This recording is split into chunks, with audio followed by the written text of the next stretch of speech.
जब इतना जुगाड़ लगाए तो इतना भी जुगाड़ बनाया ही होगा, फिर पता क्या चल जाए आपको कि क्लास चल रही है। व्हाट्सएप चैनल सीधा सीधा ज्वाइन कर लीजिए, बहुत सिंपल तरीका है। व्हाट्सएप चैनल ज्वाइन करेंगे तो सब पता चल जाएगा, सारा नोटिफिकेशन उसमें आता है। और वैसे इसका भी नोटिफिकेशन आएगा आपको एलटीपी कैलकुलेटर के ऐप पे। अरे अश्विनी कुमार जी रुक जाइए भाई साहब, ऐसे लग रहा है जैसे छोड़ के भाग जाऊंगा, कुछ बताऊंगा ही नहीं। है ना? क्या चाहते हैं? अभी कुछ बताया नहीं है क्या पोस्ट मार्केट एनालिसिस में? सब छोड़ दिया है? हाँ, ज्वाइन तो कर लेने दीजिए बाकी लोगों को भी। अभी आज चूंकि नया प्रोसेस है तो बहुत धीरे धीरे लोग ज्वाइन करेंगे।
चलिए भैया।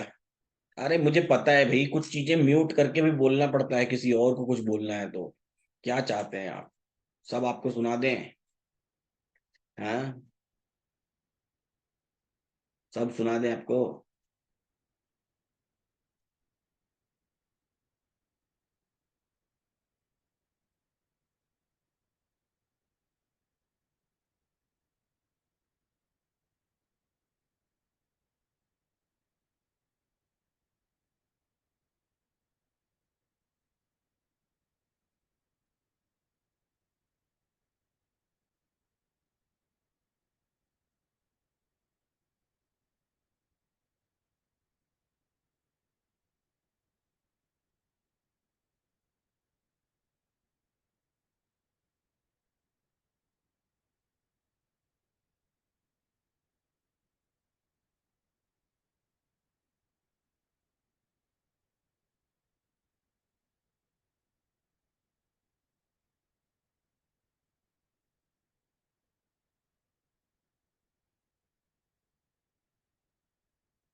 ग्रुप में मैसेज आया है ना कि ऐप पर क्लास चालू हो रहा है।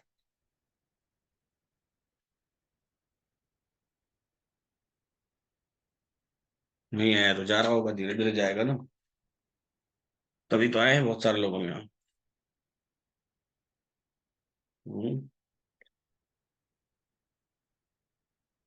ऐप में बहुत जल्दी डेटा खत्म हो जाता है, कम करने के लिए सेटिंग दीजिए। अरे मैं कैसे कम करूंगा डेटा भाई? डेटा जो कंज्यूम होगा वो तो डेटा कंज्यूम ही होगा ना। सब चीज दुनिया में आपको कैसे फ्री मिल सकता है? अंबानी जी को चिट्ठी लिखिए, मेल लिखिए कि डेटा फ्री कर दीजिए जियो का। हाँ, सब हम ही से करवा लेंगे। कुछ कुछ अंबानी अडानी से भी करवाइए, भारत के सबसे अमीर लोग हैं, सब हमसे ही ले लेंगे। हैं? हमारे जैसे छोटे आदमी से सब आप लोग ले लेते हैं। ये भी फ्री कर दो, वो भी फ्री कर दो, ऐसा भी कर दो, वैसा भी कर दो। किसी की हिम्मत नहीं है कि कोई रतन टाटा को बोल दे। हैं?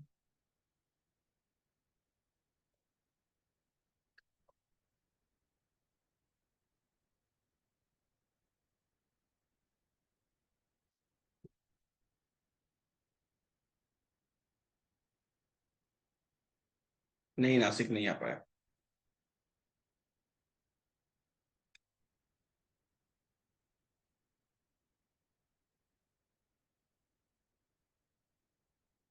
लोग बोल रहे हैं जियो में 5G अभी फ्री चल रहा है, देख लीजिए भैया। कोई मेरी तरफ से एडवर्टीजमेंट नहीं है, हमको जियो की तरफ से कोई पैसा नहीं मिला है, लोग जो बोल रहे हैं वो मैंने आप तक पहुंचा दिया। आपका लड़का गेम खेल रहा है, बंद करो भाई, कितना गेम खेलोगे, बंद करो।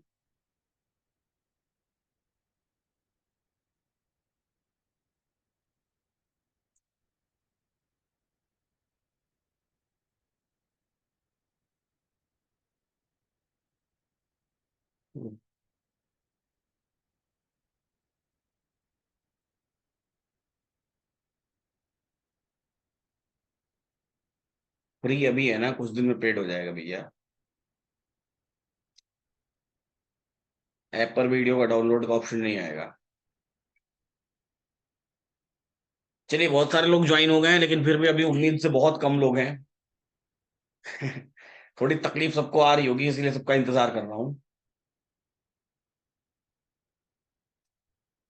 है ना। बहुत लोग घड़ी का लिख रहे हैं भाई, क्या बात है, घड़ी अच्छी है क्या सही में? सही है, सही में सही लिख रही है।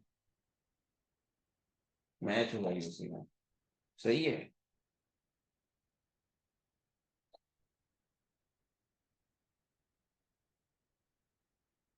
विंडोज का ऐप भी है, windows.videos.investingready.com पे जाइए। ऐप नहीं है, वेब है, वेब में जाइए।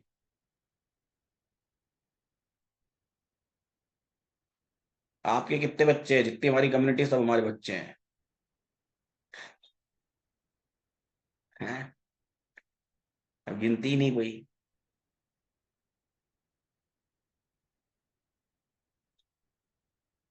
चाहे किसी की उम्र 15 साल हो, चाहे किसी की उम्र 55 साल हो, अभी फिलहाल तो इस मामले में तो सब बच्चे ही हैं, अब क्या कर सकते हैं।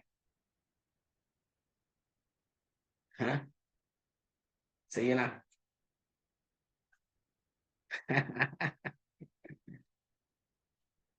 है ना?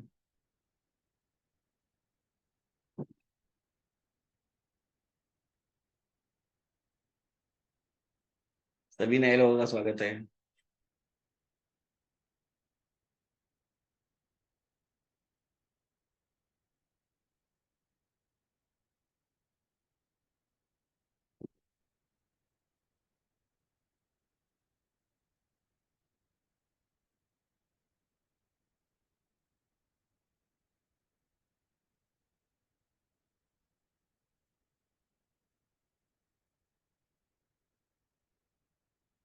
एक profitable full time option trader yearly and average कितनी परसेंटेज रिटर्न कमा लेता है?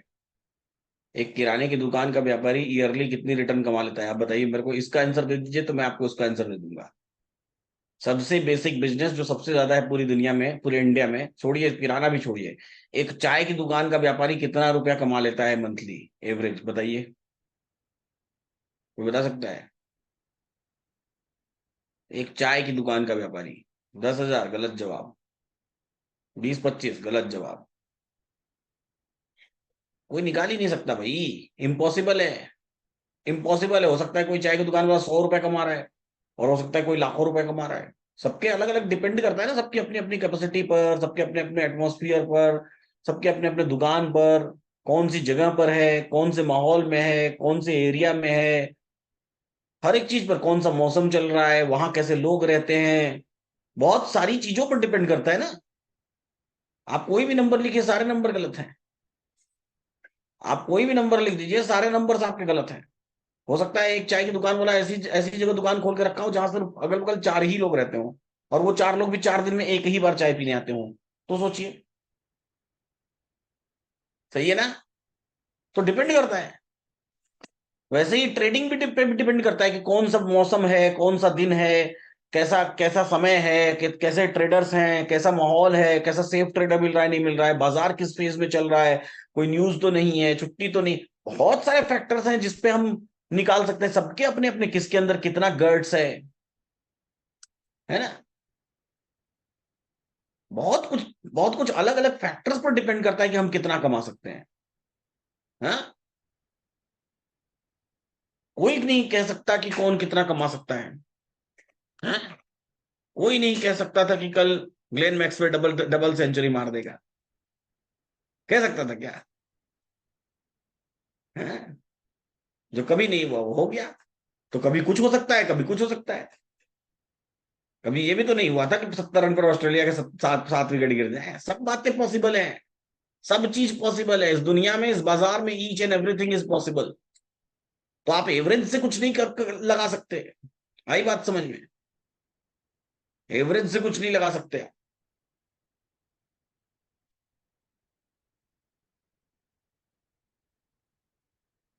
हैंडीकैप्ड बच्चों के लिए एलटीपी कैलकुलेटर पर कुछ फ्री है। जी हाँ, बिल्कुल निकेश रॉय जी।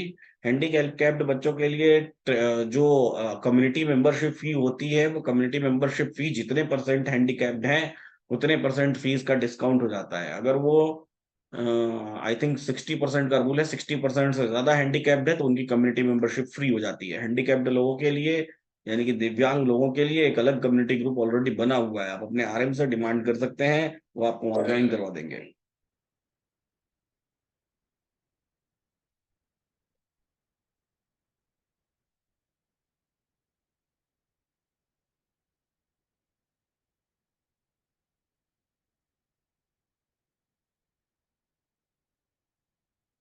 ठीक है।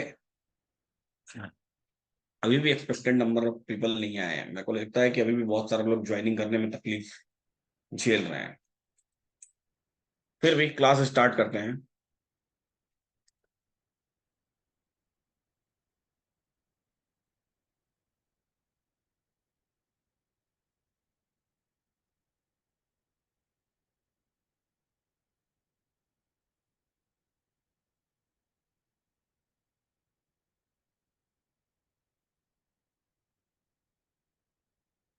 हाँ, 3 कॉम्प्लिकेटेड सिनेरियोज वाले में कल भर का और टाइम दे दीजिए। जिन लोगों ने पे किया हुआ है वो लोगों को मिल जाएगा, और जिन लोगों ने नहीं किया हुआ है वो भी पे कर सकते हैं। कल भर का और टाइम दीजिए, कल से मिलना शुरू हो जाएगा। चलिए वहीं से शुरू करता हूँ बात की।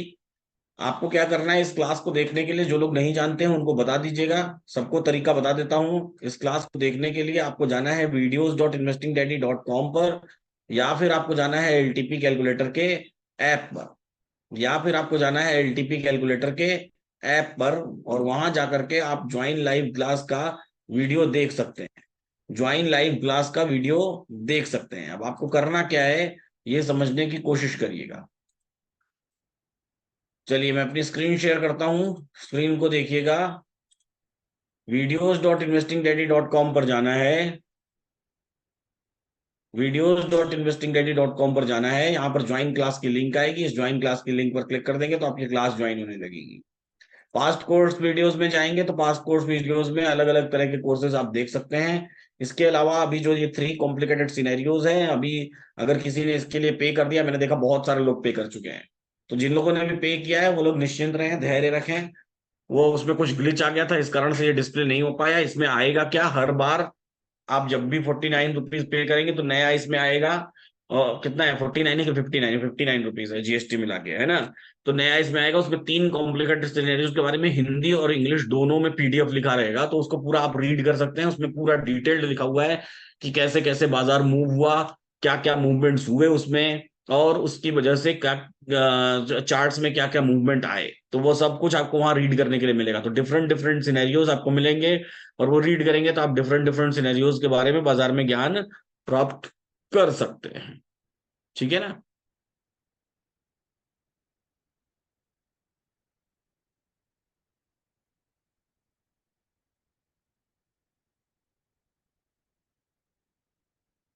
ठीक है।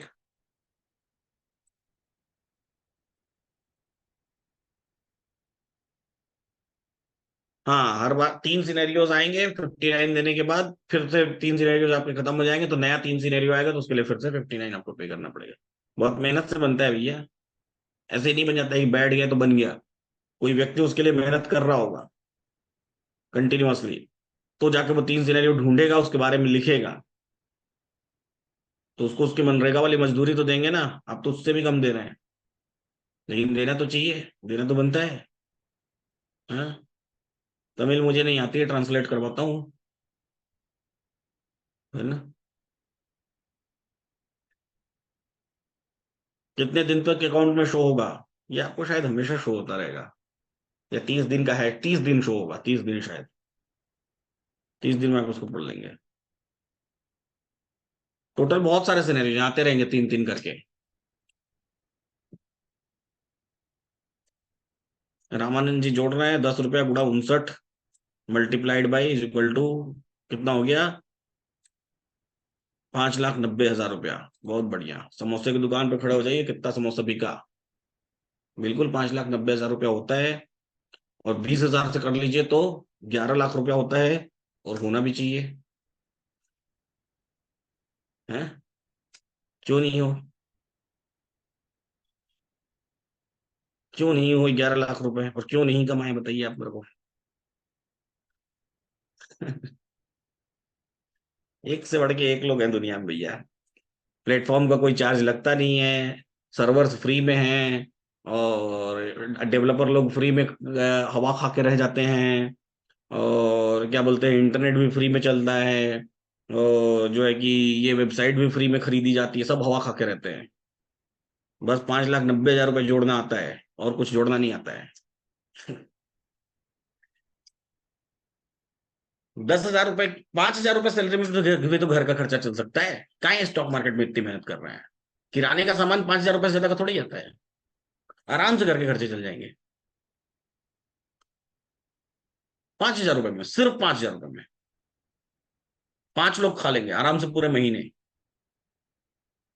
क्या जरूरत है स्टॉक मार्केट में आपको मेहनत करने की भैया।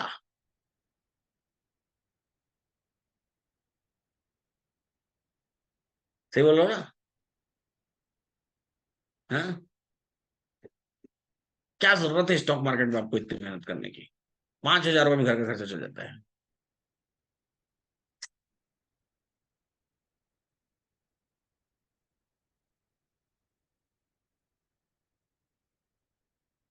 चलिए,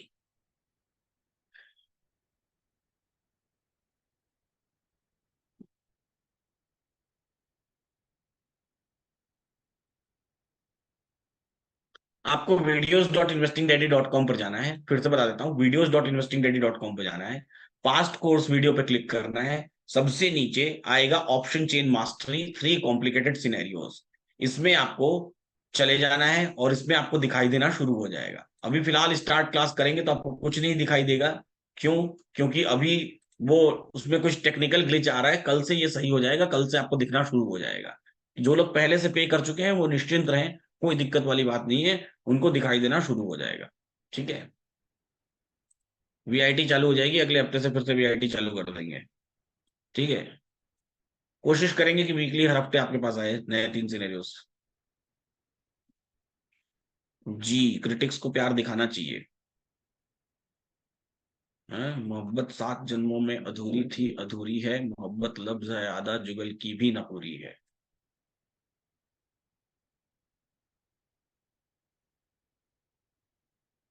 हाँ?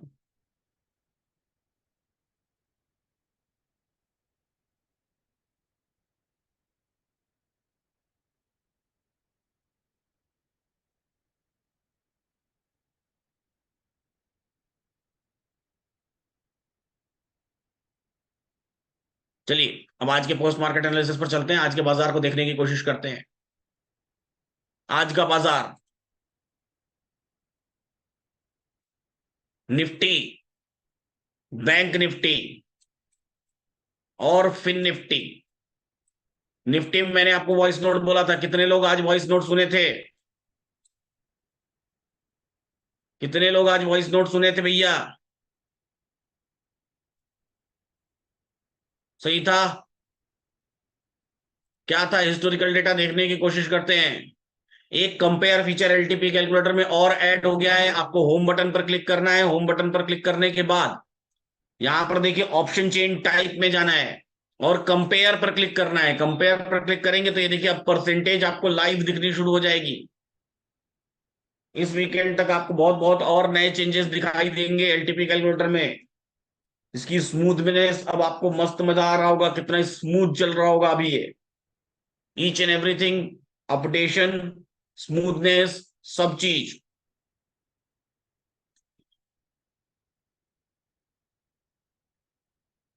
वॉइस नोट के कारण ही लॉस हुआ, उपेंद्र खमनोज जी लिखते हैं। क्या बात है, बहुत बहुत मुबारक हो।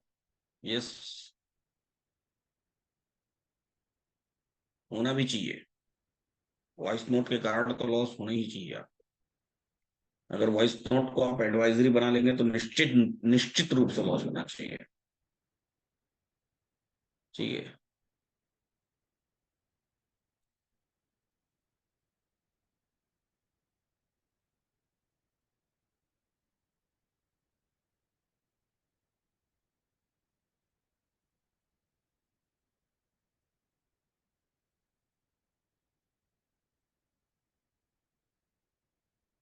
चलिए अब बाजार को समझने की कोशिश करते हैं, हिस्टोरिकल डेटा में चलते हैं।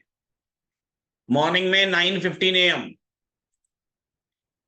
9:15 AM पर चलते हैं और 9:15 से बाजार को देखने की कोशिश करते हैं और समझने की कोशिश करते हैं। सबसे सुबह बाजार निफ्टी सपोर्ट 19,400, रेजिस्टेंस 19,500। सपोर्ट अपने आप में स्ट्रॉन्ग, रेजिस्टेंस अपने आप में वीक टुवर्ड्स बॉटम। हर एक नियम को नोट कर लिया करिए। इसका मतलब होता है टॉप से बिकवाली, टॉप से बेच देने का मतलब होता है इसका। क्या मतलब होता है? टॉप से बिकवाली, टॉप से बेचना मतलब होता है इसका। मॉर्निंग में 9:15 AM, इसीलिए 9:15 पर सबसे पहली कैंडल बॉट सीधे टॉप से बॉटम की तरफ आ गई, बिकवाली आई टॉप से, क्योंकि पहला सिनेरियो ही यही बन रहा था। अच्छा, फिर क्या हुआ? वक्त बीतने के साथ ये रेजिस्टेंस शिफ्ट हो गया 19,450 पर। कहां शिफ्ट हो गया? 19,450 पर। कहां शिफ्ट हुआ? 19,450 पर। नंबर याद रख लीजिएगा, 450। और सपोर्ट अपने आप में स्ट्रांग बना रहा। वक्त और बीता, वक्त और बीता, यही रेजिस्टेंस वीक टुवर्ड्स बॉटम हो गया 19,400 पर। यानी कि पहली शिफ्टिंग 450 और दूसरी शिफ्टिंग वीक टुवर्ड्स बॉटम 400। ये सिनेरियो बाजार में अपने आप में ब्लड बाथ दिखाता है। लेकिन मैं आपको ऐसा हजारों बार वॉइस नोट में बोल चुका हूं कि जब भी तीन जगहों पर ऐसी सिचुएशन बनती है, जनरली दिन के हाफ के बाद ये स्टेट ऑफ कंफ्यूजन में कन्वर्ट हो जाती है। अगर तीन जगहों पर पैरेलल बहुत देर तक चलती रही तो। बताया ना पहले भी ये बात, चोरी चोरी चुपके चुपके। हाँ, क्या कि अगर ऐसी सिचुएशन आती है और काफी टाइम तक चलती रहे तो ये स्टेट ऑफ कंफ्यूजन में ही जनरली एंड होती है, कन्वर्ट होती है। अब हमको ध्यान देना है किस बात के लिए, कि 1 घंटे तक अगर ऐसे ही कंडीशन चलती रही, नहीं डिसाइड हो पाया सपोर्ट या रेजिस्टेंस, सॉरी रेजिस्टेंस क्या है और सपोर्ट अपने आप में स्ट्रांग रहा, तो ये स्टेट ऑफ कंफ्यूजन कहलाएगा। लेकिन जब तक स्टेट ऑफ कंफ्यूजन नहीं आएगा तब तक हमारे पास बेचने का मौका है। कहां कहां से बेच सकते हैं? 19,400 के डाइवर्जन से, जिसका ब्रेकआउट चलता रहा बहुत टाइम तक। 19,450 का डाइवर्जन, 19,470 के आसपास की वैल्यू आ रही थी, 70-75 की वैल्यू आ रही थी। लाइन खींच ली थी मैंने, ये लाइन खींची थी 71। 400 के डाइवर्जन पर भी एक वैल्यू आ रही थी, कॉल साइड पुट साइड में दोनों 20-21 के आसपास आ रही थी। यह हाईली रिस्की होगा क्योंकि तीन जगह का डाइवर्जन है। सही है ना? हमेशा आपको बताता हूं, हाईली हाईली हाईली रिस्की कौन सा होगा? ये वाला।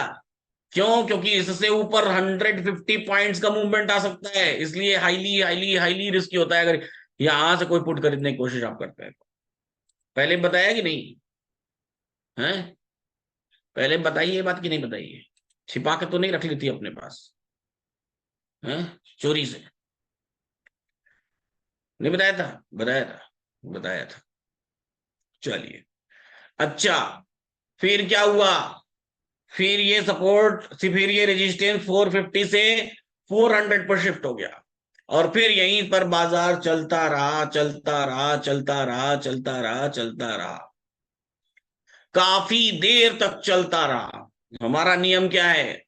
एक ही परसेंटेज पर अगर बाजार 1 घंटे तक टिका रहे या मल्टीपल परसेंटेज पर भी 2 घंटे तक नहीं डिसाइड कर पाए, 2 घंटे तक नहीं डिसाइड कर पाए, कि रेजिस्टेंस या सपोर्ट यानी कि एक साइड में कंफ्यूजन बना रह जाए, तो ऐसा बाजार स्टेट ऑफ कंफ्यूजन में चला जाता है। ऐसे केस में दूसरा पक्ष हमेशा स्ट्रांग होना चाहिए।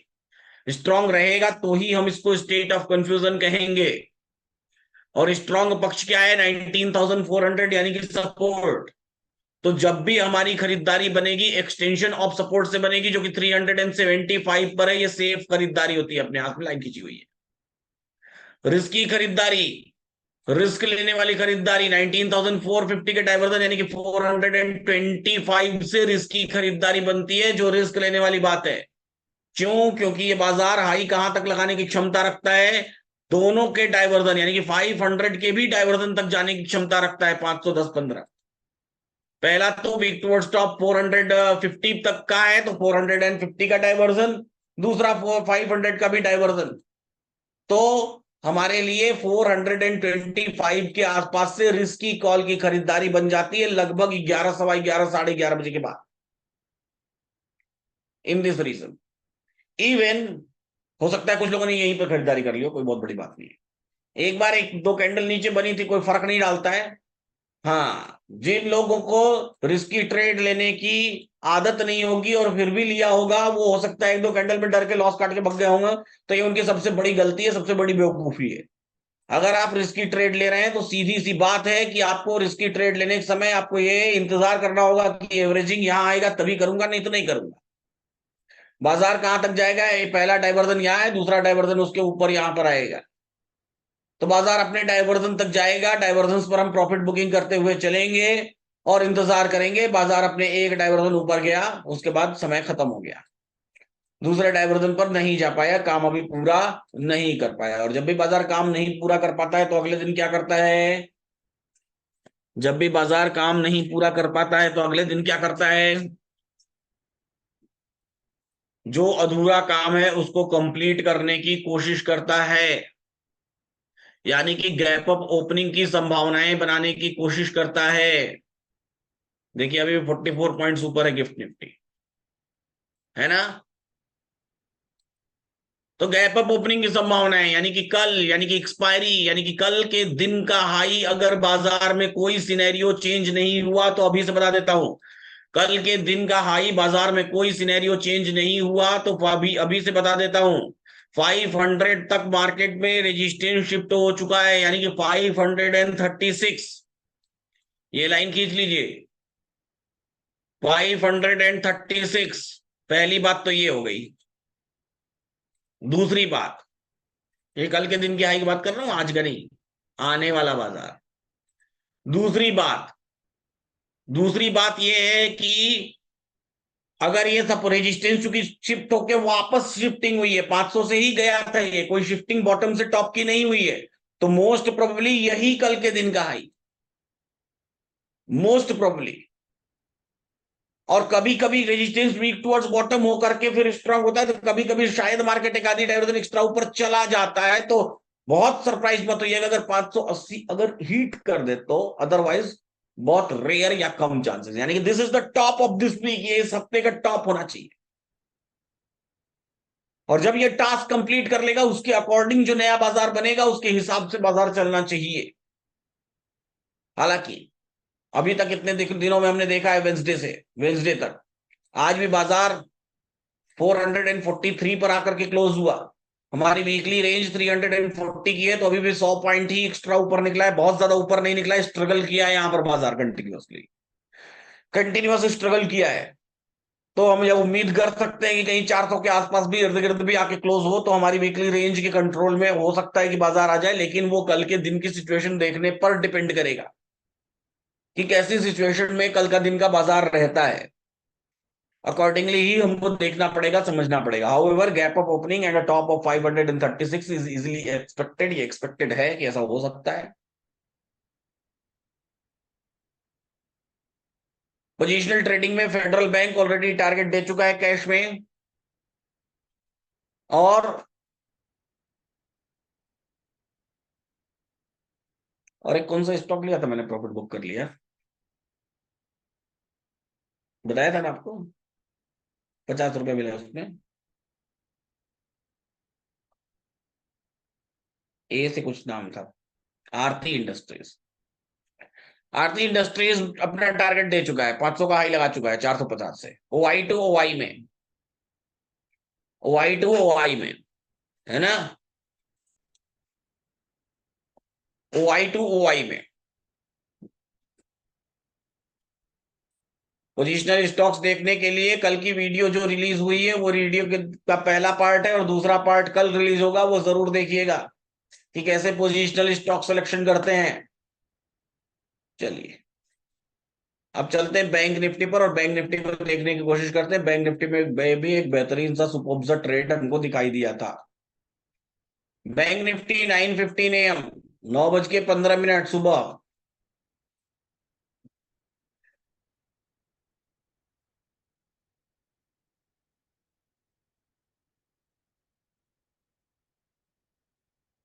9:15 AM सुबह सुबह, सपोर्ट 43,500, रेजिस्टेंस 43,800। फिर क्या हुआ, 43,700 सपोर्ट और 43,800 रेजिस्टेंस। फिर से देखना पड़ेगा।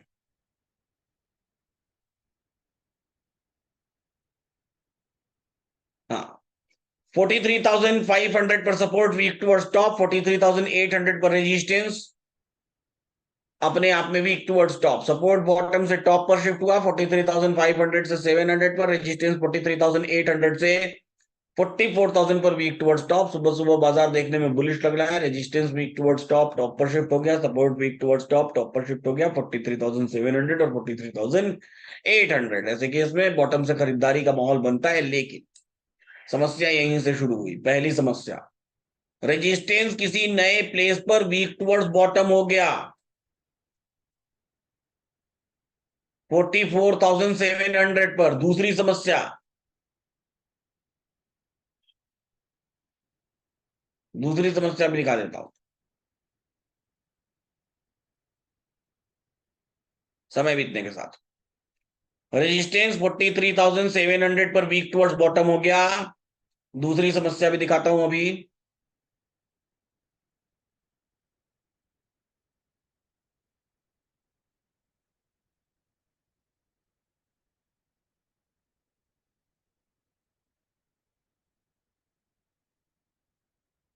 इसके कारण बुल रन कट गया था, रेजिस्टेंस के वीक टुवर्ड्स बॉटम होने के कारण नए प्लेस पर। सपोर्ट बॉटम से टॉप पर शिफ्ट हुआ है, तो एक डाइवर्जन एक्स्ट्रा नहीं गिर करके सिर्फ एक्सटेंशन ऑफ सपोर्ट तक नीचे गिरने की संभावना है 656 का। हाउएवर उसके बाद भी कुछ हुआ था।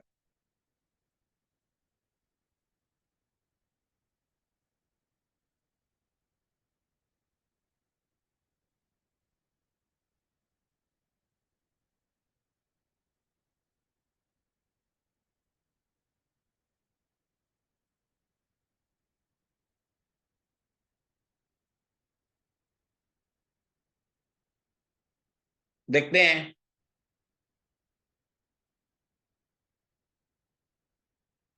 सपोर्ट भी फिर नए प्लेस पर वीक टुवर्ड्स बॉटम हो गया, और जैसे ही सपोर्ट भी नए प्लेस पर वीक टुवर्ड्स बॉटम हुआ, ये बुल रन की कंडीशन ब्लड बाथ में कन्वर्ट हो गई।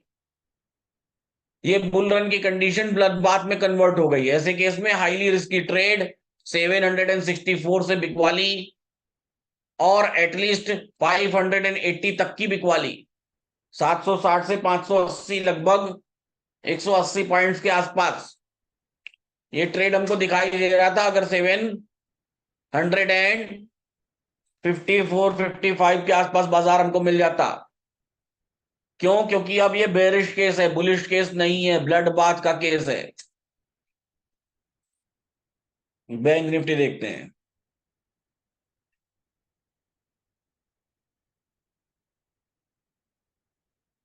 उसी के बाद बैंक निफ्टी ने हाई लगाया 773 का, जो कि अपने आप में बेचने का एक बेहतरीन सा मौका था, जो कि अपने आप में बेचने का एक बेहतरीन सा मौका था, और वो ब्लड बाथ का केस था। एटलीस्ट 560 तक का टारगेट था हमारे पास, बाजार ने लो लगाया 543 तक। एटलीस्ट 560 ब्लड बाथ का मौका था। उम्मीद करता हूं जिन लोगों ने बैंक निफ्टी को देखा होगा, उन लोगों ने इस रिस्की ट्रेड को बुलाने की कोशिश की होगी। सही है ना।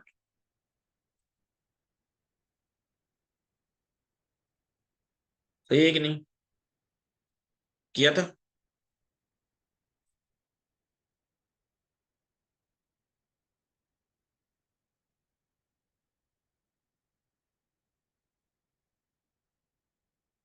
रेजिस्टेंस वॉल्यूम का है, फिर कैसे वीक टुवर्ड्स टॉप हुआ? अरे भाई अभी इतना ही नहीं सीख पाए आप, क्या ही मैं बोलूं। धन्य है जीवन मेरा जो मैं इतना नहीं कर पाता हूं। जिस चीज का भी रेजिस्टेंस होता है वही चीज वीक टुवर्ड्स टॉप होती है, तो रेजिस्टेंस वीक टुवर्ड्स टॉप कहलाता है, और वही चीज वीक टुवर्ड्स बॉटम होती है तो सपोर्ट वीक टुवर्ड्स बॉटम कहलाता है। आया बात समझ में? ये एकदम बेसिक सा कॉन्सेप्ट है।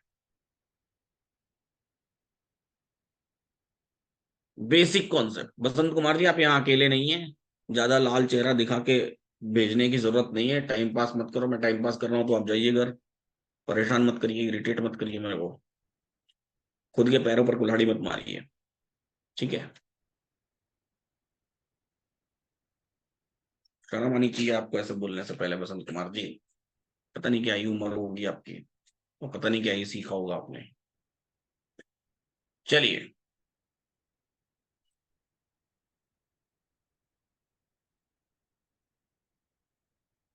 अब समझने की कोशिश करिए।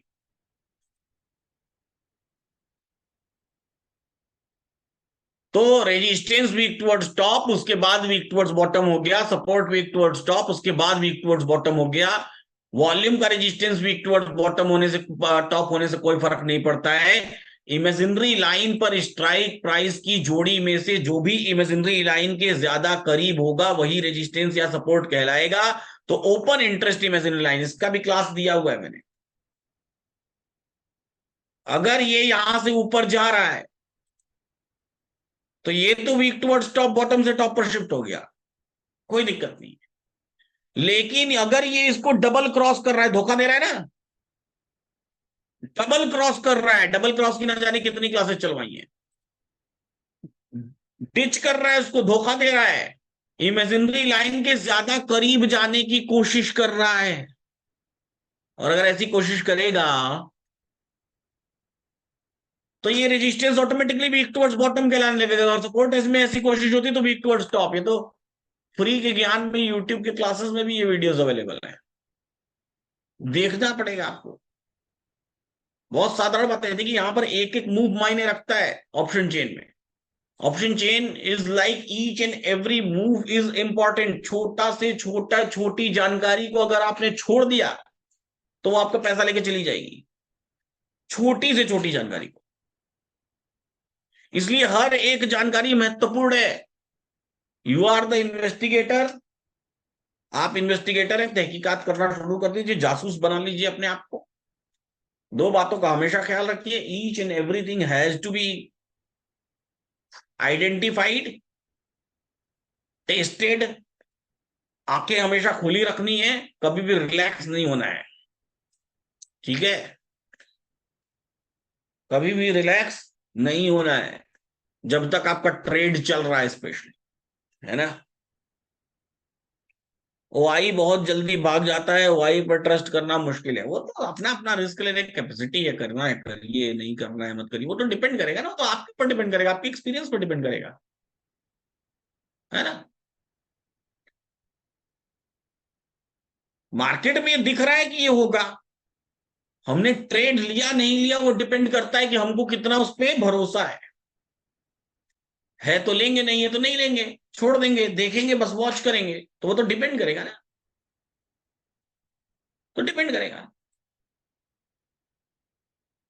सही है।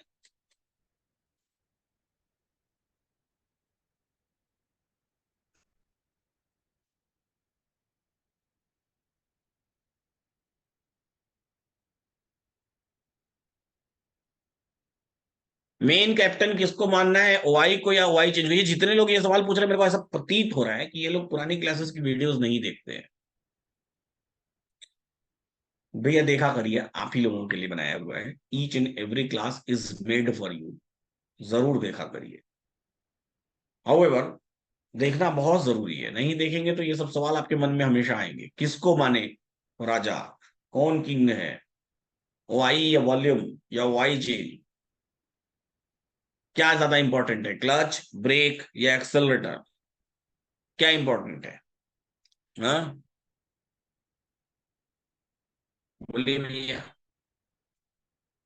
क्लच, ब्रेक या एक्सेलरेटर? ये एग्जांपल तो 500 बार मेरे मुंह से सुन चुके होंगे, अगर अगर आप वीडियो देखते हैं तो। सर एक चीज इंपॉर्टेंट है, हर एक चीज। आई बात समझ में?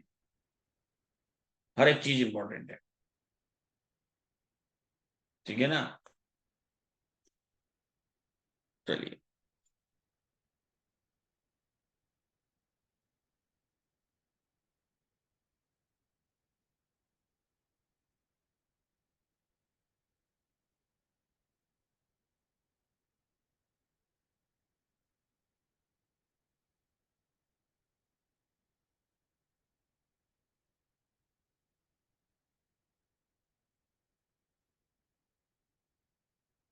बहुत सारे रीजन हो सकते हैं। राहुल मलिक जी लिखते हैं, राहुल मलिक जी की, सर ओआई के भागने का कोई पर्टिकुलर रीजन होगा? मल्टीपल रीजन, आप मेरे को बताइए। बड़ा सिंपल सा एग्जांपल है।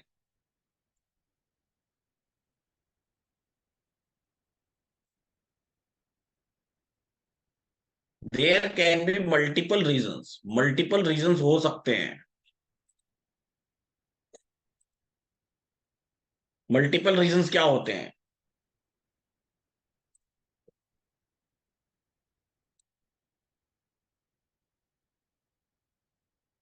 समझाता हूं।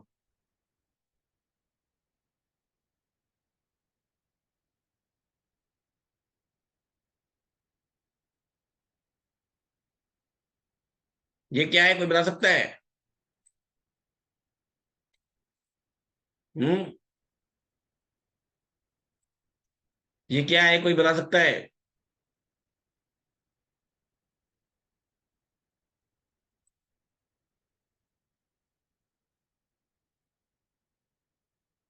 हम्म। Traffic signal. ट्रैफिक सिग्नल है। आप इस ट्रैफिक सिग्नल के इर्द गिर्द अपनी गाड़ी लेकर के खड़े हैं और किसी एक डायरेक्शन में जाने का प्रयास कर रहे हैं। क्या आप उस ट्रैफिक सिग्नल पर हमेशा अकेले ही खड़े होते हैं? क्या आप उस ट्रैफिक सिग्नल पर हमेशा अकेले ही खड़े होते हैं? नहीं। क्या जिस डायरेक्शन में आप जा रहे होते हैं, बाकी लोग भी उसी डायरेक्शन में जाते हैं ट्रैफिक सिग्नल खुलने के बाद, या कुछ लोग राइट मुड़ जाते हैं, कुछ लोग लेफ्ट मुड़ जाते हैं, कुछ लोग सीधे चले जाते हैं? हाँ? जब ट्रैफिक सिग्नल ग्रीन होता है तो सभी लोग भागते हैं ना, वाई भागता है। लेकिन क्या सब लोग एक ही डायरेक्शन में जाते हैं, या सब लोग एक ही कारण से आगे बढ़ रहे हैं, एक ही रीजन से? नहीं। सबके मल्टीपल अपने अपने रीजंस हैं, और सबके मल्टीपल अपने अपने डायरेक्शंस हैं। कोई ओआई भागी यहां से, रेड हुई, तो रेड हुई तो यहां 10,455 लॉट रेड हुआ है, तो 10,455 लॉट का, हर लॉट का 10,455 कारण हो सकता है। आप बताइए मैं कैसे गिनवाऊं आपको? कैसे गिनवाऊं? किसी को लॉस हो रहा था इसलिए भाग गया, किसी को प्रॉफिट हो रहा था इसलिए भाग गया, किसी को ट्रेड करना नहीं आता है इसलिए भाग गया, किसी ने गलती से लिमिट ऑर्डर की जगह मार्केट ऑर्डर डाल लिया इसलिए भाग गया, किसी के कनपट्टी पर कोई पीछे से बंदूक रख दिया कि ट्रेड निकालो नहीं तो गोली मार दूंगा इसलिए भाग गया, किसी की बीवी ने उसको कसम दे दी ट्रेड करते करते कि अगर आज से ट्रेडिंग नहीं छोड़े तो तुम्हारा तुम्हारा तलाक हो जाएगा, तो इसलिए भाग गया है। अब मैं क्या रीजन आपको बताऊं कि क्यों भागा? हैं? क्यों भागा? भागा तो भागा। हैं? हमसे क्या लेना देना है किस लिए भागा? ठीक है।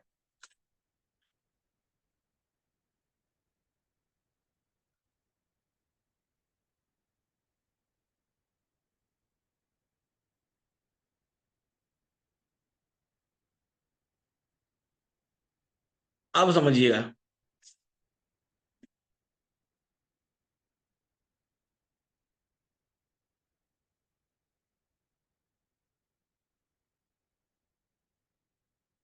तो each and everything has its own reason, each and every market has its own reason. हमको उस बात से कोई लेना देना होता ही नहीं है। हमको किस बात से लेना देना होता है? हमको इस बात, देखिए क्या होता है कि मैंने ये स्पेसिफिक, एक स्पेसिफिक डायरेक्शंस क्यों बनाए हैं। Again I am saying, it really doesn't matter कि हमारे रिवर्सल प्राइसेस क्या हैं। मैटर करता है, बहुत मैटर करता है, क्योंकि वो कई बार आपको बाजार में सही डायरेक्शंस दिखाता है। हाउएवर, व्हाट मैटर्स इज हम किस स्ट्रेटेजी पे ट्रेड कर रहे हैं। हम सिक्स काइंड्स ऑफ रिवर्सल्स को कितना रिलीजियसली फॉलो कर रहे हैं। हम चार्ट ऑफ एग्रेसिव, एक चीज यहां इंपॉर्टेंट नहीं रखती, हर एक चीज इंपॉर्टेंस रखती है। चार्ट ऑफ एग्रेसिव 1.0 को कितना रिलीजियसली फॉलो कर रहे हैं, 2.0 को कितना रिलीजियसली फॉलो कर रहे हैं, हम इम्प्लॉयड वॉलिटिलिटी को कितना ध्यान से देखते हैं, हम कितने सीरियस होते हैं कि हमको 930 से 230 पर ही ट्रेड करना है, हम कितने सीरियस होते हैं कि हमको शुरुआत के 6 महीने सिंगल लॉट से ही ट्रेड करना है। हमारे पास मल्टीपल एस्पेक्ट्स हैं, जिन एस्पेक्ट्स के थ्रू अगर हम बाजार में चलेंगे तो ही बाजार में हम डिसिप्लिन्ड ट्रेडर बन पाएंगे। अगर नहीं चलेंगे तो हम इनडिसिप्लिन्ड के इनडिसिप्लिन्ड ही रह जाएंगे, और एक इनडिसिप्लिन्ड ट्रेडर कभी प्रॉफिटेबल ट्रेडर नहीं होता है। इस बात को लिख के गांठ बांध के रख लीजिए, मैं शर्तिया कह सकता हूं, कभी भी वो प्रॉफिटेबल ट्रेडर नहीं हो सकता। ट्रेडर प्रॉफिटेबल वही है जो डिसिप्लिन में है, इस बात को याद रखिएगा। हाँ, कभी तू क्या बोलते हैं, तुक्के में कभी प्रॉफिट कर लिया उसने, फ्लूक में कर लिया, दैट इज डिफरेंट थिंग, वो एक अलग चीज है। लेकिन अगर आपको ट्रेडर बनना है तो आपको डिसिप्लिन होना पड़ेगा, आपके पास अपनी खुद की स्ट्रेटेजी होनी चाहिए, आपके पास अपनी खुद की रिसर्च होनी चाहिए, और उसी के अकॉर्डिंग आपको बाजार को देखना चाहिए। मेरे ऊपर भी भरोसा मत करिए, मैंने जो रिसर्च बताई है उसको पहले प्रैक्टिकली इंप्लीमेंट करके देखिए पेपर्स पे। अगर पेपर्स पे वो काम करती है आपके लिए तो बहुत बढ़िया है, नहीं करती है तो मैं इतना जरूर कह सकता हूँ कि अगर आपने मेरे साथ 1 साल वक्त दिया और फिर भी अगर आप अभी भी बाजार को नहीं समझ पा रहे हैं, तो मत बर्बाद करिए इस बाजार में पैसा। किसी कहीं और फूकने की जरूरत नहीं है, कोशिश करते रहिए अगर करना चाहते हैं तो, नहीं तो छोड़ दीजिए इस बाजार को। मैं सीरियसली बोलता हूँ, सबके बस का नहीं है ये बाजार।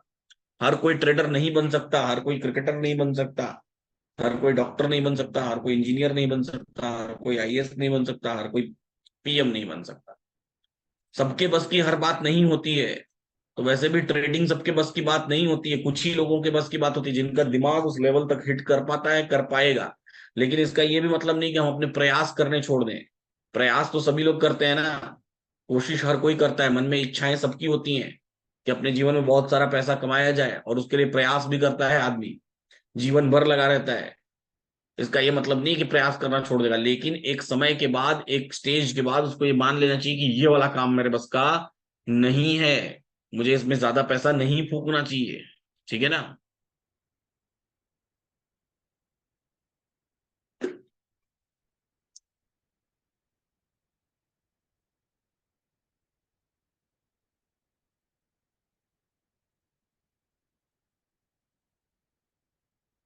47,000 के एक्सटेंशन से बैंक निफ्टी क्यों रिवर्स हुई?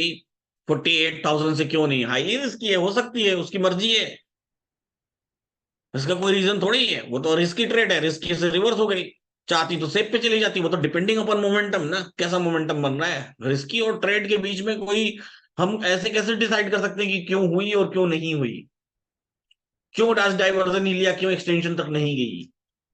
For the same you can go head with chart of aggressive 2.0। Chart of aggressive 2.0 पर आप उस समय जा सकते हैं, वहां पर आपको दिख सकता है अगर दिखना होगा तो। देखिए, 43,800, 43,700, 43,600, 700 पर चार्ट ऑफ एग्रेसिव 2.0 क्लियरली दिखा रही है कि ये बाजार को तोड़ देगी, नहीं जाने देगी ऊपर। कॉल साइड का ओपन इंटरेस्ट बहुत हैविली तरीके से ऊपर जा रहा है, इसलिए टूट गई। तो उसका रीजन वहां पर है, बशर्ते कि वो रीजन आपको देखना पड़ेगा, और उस समय आपको दिखाई देता है कि नहीं, ये डिपेंड करेगा। ठीक है ना?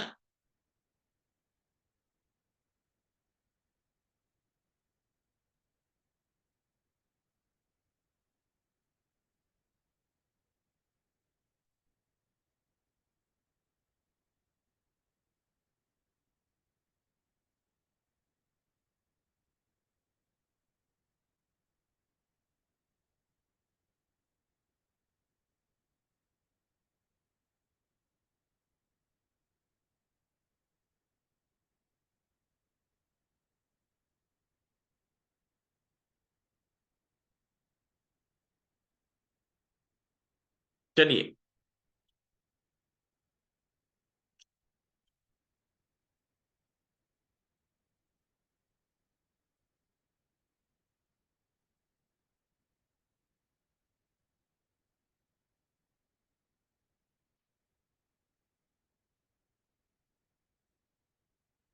हाँ प्रवीण जी, वो मैंने सोच रखा है, बोल भी दिया करने के लिए, वो हो जाएगा। निफ्टी 19,400 न्यूयॉर्क क्यों सेफ नहीं है?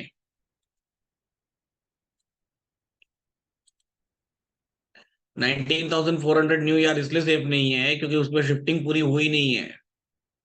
शिफ्टिंग होने की कोशिश हुई, तो सिर्फ कोशिश ही हुई है, अटेम्प्ट हुआ है, इसलिए सेफ नहीं है, इसलिए वो रिस्की है। आई बात समझ में?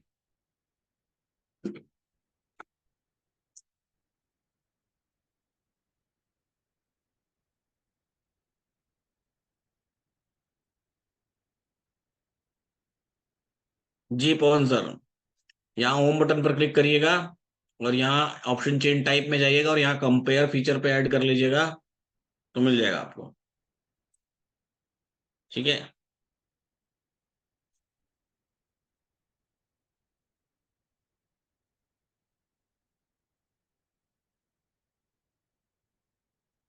अरे अभी तो आपको ऐसी चीज मिलेगी ना इस हफ्ते के अंत में कि आपको मजा ही आ जाएगा। इसी स्क्रीन पर आपको chart of accuracy 1.0, chart of accuracy 2.0 भी आपको इसी स्क्रीन पर दिखने शुरू हो जाएगी। इतना सुपर फीचर है ना कि मेरे को देख के मजा आ जा रहा है।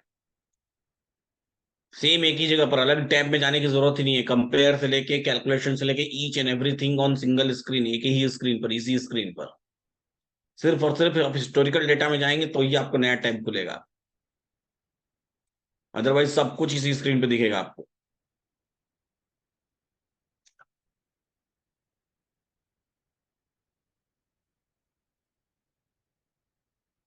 स्विंग ट्रेड की क्लास कल दूंगा, कल।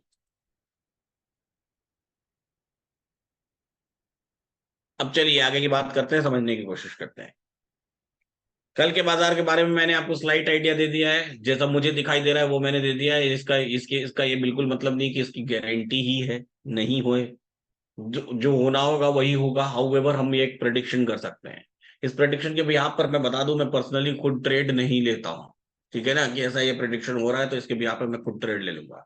मैं बस देख करके उसका आनंद लेता हूँ कि चलो ठीक है, ये ऐसा दिखाई दे रहा है, ऐसा हो सकता है, ऐसा पॉसिबिलिटी है। ठीक है। अच्छा, अब आगे की बात करते हैं, समझने की कोशिश करते हैं।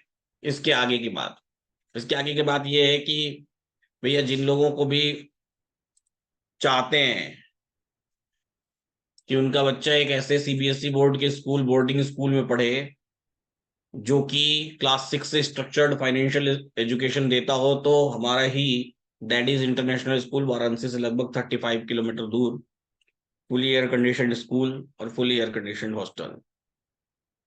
यहाँ पर आप चाहें तो अपने बच्चे का एडमिशन इंश्योर कर सकते हैं। लड़कों की शायद सिर्फ और सिर्फ अब 20 के आसपास सीट्स बची हुई हैं, लड़कियों के कुछ अभी 35-40 सीट्स बची हुई हैं नेक्स्ट ईयर के लिए। लड़के लड़कियों दोनों की 70-70 सीट्स हमारे पास हैं नेक्स्ट ईयर के लिए, जिसमें से मैक्सिमम सीट्स फुल हो चुकी हैं, कुछ एक सीट्स बची हुई हैं। तो आप चाहें तो एक टोकन अमाउंट पे करके अपने बच्चे का एडमिशन इंश्योर कर सकते हैं नेक्स्ट ईयर से। चलिए,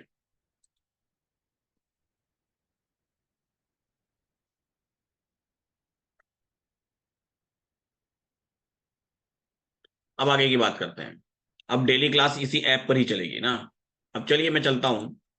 आज से जो मैं शुरुआत करने जा रहा हूं उसको बहुत ध्यान से देखिएगा। आप लोग जो जाते हैं 5 सितंबर से वीडियोस देखने के लिए, है ना, बहुत सारे लोग देखते हैं, बहुत सारे लोग नहीं देखते हैं। और हम यूट्यूब पर भी सीरीज देख रहे हैं जहां पर बहुत सारी चीजें मैं रिकॉल करवाने की कोशिश कर रहा हूँ यूट्यूब की सीरीज में, है ना। अब यूट्यूब पर बहुत सारी ऐसी चीजें हैं जो हमसे छूट जा रही हैं। छूट जाने का मतलब कि उसको छोड़ दिया है या छूट गई हैं या कवर नहीं कर पाए, वो कवर करते रहेंगे धीरे धीरे। हाउएवर मैं यहाँ पर अभी जो शुरू करने वाला हूँ, जो शुरू करने जा रहा हूँ, एक बार मैं वापस से शुरू से एकदम जीरो से ईच एंड एवरीथिंग आज से शुरू करने जा रहा हूँ। तो ये डेट से इंपॉर्टेंट, जिन लोगों को भी रिकॉल करनी हो अपनी चीजें और जिन लोगों को, जो लोग नए सीखने वाले हो, बहुत इंपॉर्टेंट डेट है। इस डेट को नोट करके रख लीजिएगा, 8 नवंबर। ठीक है, 8 नवंबर। तो ईच एंड एवरीथिंग मैं आपको शुरू से एकदम जीरो से बताऊंगा, एकदम बेसिक से। चाहे आप कितना भी चिल्लाते रहे, मैं बोर हो रहा हूँ, उससे मेरे को कोई बात का फर्क नहीं पड़ता है। ठीक है, बोर होते हैं तो होते रहिए, उससे कोई फर्क नहीं पड़ता मुझे। ठीक है, जो लोग नए हैं वो सीखने की कोशिश करें, समझने की कोशिश करें। ठीक है, समझने की कोशिश करें। तो एकदम ही जीरो से ईच एंड एवरीथिंग बेसिक से लेकर के हम लोग सीखने की कोशिश करेंगे, समझने की कोशिश करेंगे कि क्या है और कैसे है और क्यों है।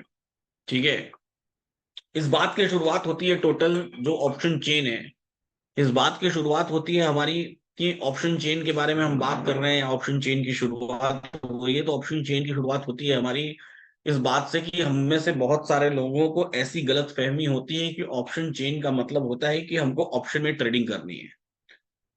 तो बिल्कुल गलत बात है, ऐसा कुछ भी नहीं है। हमको ऑप्शन में ट्रेडिंग नहीं करनी है। ऑप्शन, कैश, फ्यूचर, तीनों ही सेगमेंट्स में हम ऑप्शन चेन के थ्रू ट्रेड कर सकते हैं। हाँ, एक रिस्ट्रिक्शन जरूर है कि ऑप्शन चेन के थ्रू आप ट्रेड कर रहे हैं तो आप सिर्फ उन्हीं स्टॉक्स में ट्रेड कर सकते हैं जो कि डेरिवेटिव्स है।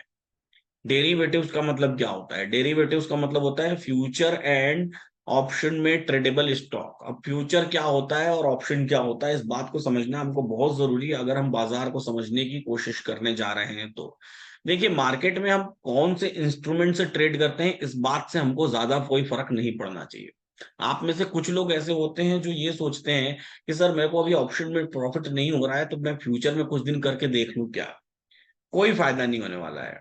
सर मेरे को फ्यूचर में प्रॉफिट नहीं हो रहा है तो मैं कुछ दिन ऑप्शन में करके देख लूं क्या। कोई फायदा नहीं होने वाला है। सर मैं कुछ दिन कैश में करके देख लूं क्या। अगर आपको एक जगह सूट नहीं हो रहा है तो आप दूसरी जगह भी या तीसरी जगह भी या चौथी जगह भी आप प्रॉफिटेबल नहीं हो सकते। क्यों? क्योंकि हम यहाँ कोई ऑप्शन, कैश या फ्यूचर ट्रेड करने नहीं आ रहे हैं। We are here to understand the values की बाजार कहाँ से रिवर्स होगा। ट्रेड का इंस्ट्रूमेंट आपका कुछ भी हो सकता है। कैश में कर लीजिए, फ्यूचर में कर लीजिए, ऑप्शन में कर लीजिए, बात सब में वही बराबर है। किसी में थोड़ा ज्यादा पैसा मिलेगा, कम कम इन्वेस्टमेंट लगेगी, किसी में ज्यादा इन्वेस्टमेंट लगेगी, कम पैसा मिलेगा, किसी में हो सकता है पैसा मिले ही नहीं, किसी में हो सकता है उसी प्रॉफिटेबल ट्रेड में थोड़ा मोड़ा लॉस हो जाए।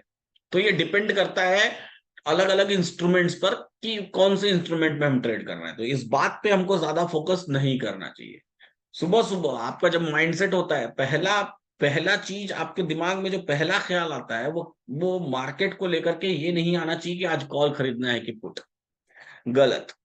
सुबह सुबह आपके दिमाग में पहला ख्याल ये आना चाहिए कि अभी बाजार का सिनेरियो क्या चल रहा है, लोग क्या सोच रहे हैं इस बाजार में, क्या टॉप हो सकता है इसके दिन का और क्या बॉटम हो सकता है इसके दिन का। तभी उसी के अकॉर्डिंग हम अपनी लाइंस भी ड्रॉ कर पाएंगे, उसी के अकॉर्डिंग हम बाजार के बारे में सोच भी पाएंगे। अदरवाइज अगर हम ब्लैंक रहेंगे, हम में से ज्यादातर लोग क्या होते हैं, हम में से ज्यादातर लोग ब्लैंक होते हैं, खाली होते हैं यहाँ से। मैं ऐसा नहीं बोल रहा हूँ खाली, वो अलग अलग सेंस में नहीं बोल रहा हूँ, मैं मॉर्निंग टाइम में खाली की बात कर रहा हूँ। यहाँ पे खाली होते हैं, उनको कुछ भी नहीं पता होता है, या एक उनके अंदर खुद का इनबिल्ट माइंडसेट होता है कि आज तो मुझे बिकवाली ही करनी है या आज तो मुझे खरीदारी ही करनी है। तो इस माइंडसेट से बाहर निकलना भी बहुत जरूरी है। जितनी बातें मैं बता रहा हूँ ये बेहद इंपॉर्टेंट है, बहुत जरूरी है आपके एक फुल टाइम ट्रेडर बनने के लिए। अगर आपको फुल टाइम ट्रेडर बनना है तो इन सारी चीजों को स्ट्रिक्टली फॉलो करना ही पड़ेगा आपको। अब जो लोग भी नया पहली बार बाजार को देख रहे हैं वो याद रखें कि अगला 5 हफ्ता सिर्फ आपके लिए बहुत इंपॉर्टेंट है। वही ये डिसाइड करेगा कि आगे जीवन भर आप ट्रेडिंग करने वाले हैं नहीं करने वाले। अगर आपने अपने आप को अगले 5 वीक्स तक रियल ट्रेड करने से रोक लिया तो समझ जाइए कि आप पूरे जीवन काल ट्रेडिंग करने वाले हैं। और अगर आप नहीं रोक पाए अपने आप को तो समझ जाइए कि आप फेल हैं स्टॉक मार्केट में। इस पर्टिकुलर प्रोजेक्ट में तो आप फेल ही हैं। आप नहीं नहीं नहीं नहीं कर पाएंगे जीवन भर ट्रेडिंग। क्यों? क्योंकि धैर्य ट्रेडर का देना है। आपके पास धैर्य होना चाहिए। अगर धैर्य, वो पेशेंस नहीं है, पहला काम वो पेशेंस जनरेट करना। अगर वो पेशेंस नहीं है तो फिर बिल्कुल गलत बात है। और अगर आपको ये जानना है कि पेशेंस क्या होता है तो आपको दो पिक्चर देखनी चाहिए, वो बहुत जरूरी है और सभी लोग देखिएगा। और अपने आप को वहां रख के देखिएगा एज अ ट्रेडर। ठीक है, दोनों पिक्चर में से एक पिक्चर का नाम है द कराटे किड और दूसरी पिक्चर का नाम है चांदनी चौक टू चाइना। दोनों एक ही है, कॉपीड है एक दूसरे से, है ना, एक दूसरे से कॉपीड है। तो दोनों की दोनों पिक्चरें आपको देखनी चाहिए। बहुत बहुत जबरदस्त है इस बात को जानने के लिए कि स्टॉक मार्केट सीखना है तो हमको क्या क्या करना पड़ता है।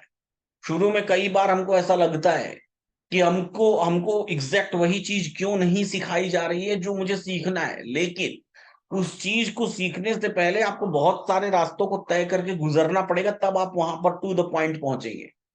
और टू द पॉइंट भी हम कभी जीवन भर नहीं हो सकते, जीवन भर नहीं हो सकते। उसमें बहुत बहुत बहुत सारा वक्त लगता है और जीवन भर हमको उतना ही मेहनत हर बार करनी पड़ेगी, हर बार सेम सेम सेम मेहनत, सेम मेहनत, सेम मेहनत हर बार करनी पड़ेगी, हर बार जीरो से ये मेहनत हमको करनी ही पड़ेगी। ऐसा नहीं होता कि पिछली बार हमने कर लिया तो इस बार नहीं करना पड़ेगा। So you will have to do that each and every time. हर बार आप हमेशा जीरो से ही शुरुआत करेंगे, हर बार, ईच एंड एवरी टाइम। और हर दिन आपका डिसाइड करेगा कि आज का दिन कैसा है, अच्छा है या खराब है। और ये आपके हर पेशे में होता है। पता नहीं क्यों शेयर मार्केट को हम इतना हुआ बना लेते हैं कि हमको ऐसा लगता है कि हमको रोज प्रॉफिट होना चाहिए, या हमको आज सुबह से सब कुछ पता होना चाहिए, या हमको हर मूव पता होना चाहिए। नहीं, ये सब बेवकूफियां हैं, समझ जाइएगा। एक मूव भी, इतने बड़े बाजार में एक मूव भी छोटा सा भी आपने पता कर लिया ना, दैट इज रियली ब्रिलियंट। अपने आप को ब्रिलियंट समझिए कि एक मूव मैंने पता कर लिया, ये एक मूव मेरे हिसाब से चला बाजार में, ये बहुत जरूरी है। And this is called the thing that you have really practiced that market so that you could come to know that what is the move।